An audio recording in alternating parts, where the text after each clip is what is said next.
Hello everyone, I'm Drug Jello, and on this series of videos we are going to be going into the lessons that anime is teaching us that we don't really talk about. Today's lesson is one that is big. It is pride.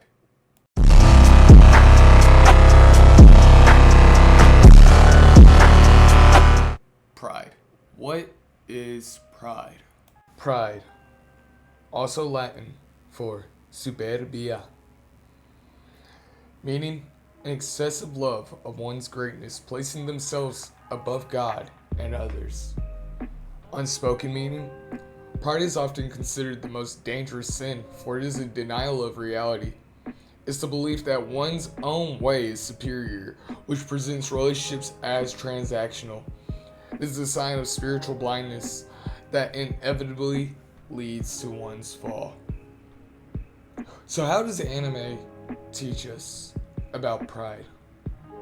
Well, let's start it with our first example, and that is Namakura Gatana.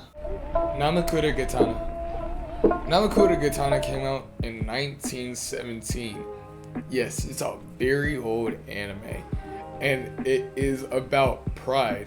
If you haven't heard about it, it's because it was one of the lost ones that came out way before our very popular ones that came to the mainstream media and the western side of the world, which was Astro Boy, Speed Racer, and Kimba the White Lion.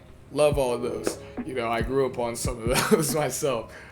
But Namakura Gatana, let's get into it and why it has to correlate to this video about pride. Alright, Namakura, meaning dull or useless, not good, and Gatana, the translation to katana. It is about a dim-witted samurai, alright, not that smart. He is talking to a monk and he's showing off his katana and he's like, it's sharp, watch, it's the sharpest thing out there. The monkey's making fun of him and he's like, no, you bought a dual blade, that won't do anything. So he goes to prove his point by going to the village and trying to attack the townsfolk with this dual katana. And the townspeople see that this whole thing, it's dual. It's not going to do anything. So they attack him back and show him how foolish he was. Now, you're wondering, how does pride play a role in this? Well, let's start from the very beginning of the story. We start with the samurai. He's playing with his sword right now, maybe cutting his finger, just playing with it, right? And he sees that it's dual. But he has pride in it. He has pride that it is going to work, even though it is useless. Alright? That is our first scene of pride. Now, you're thinking, whoa, hey.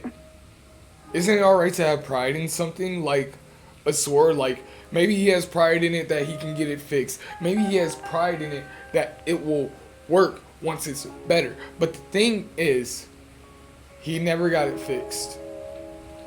He knew it was dual.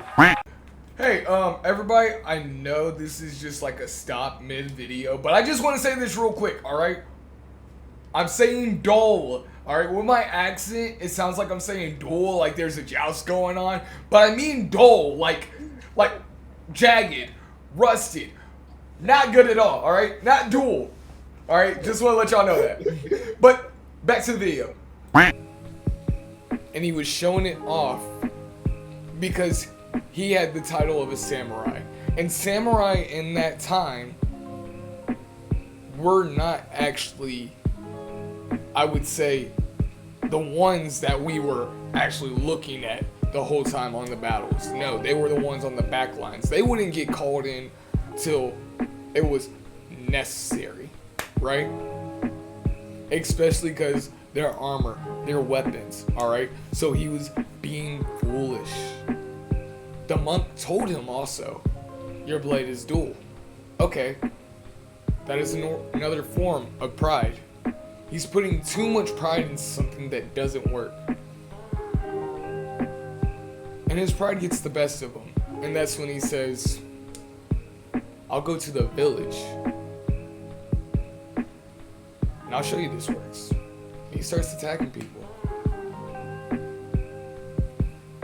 But with his pride so high, he could not see that he was being foolish and trying to harm not only the people around him, but showing power that never truly exists. For starters, if you have a weapon that is dual, you know it's actually going to be more dangerous if you're using it in battle, because that can break easily.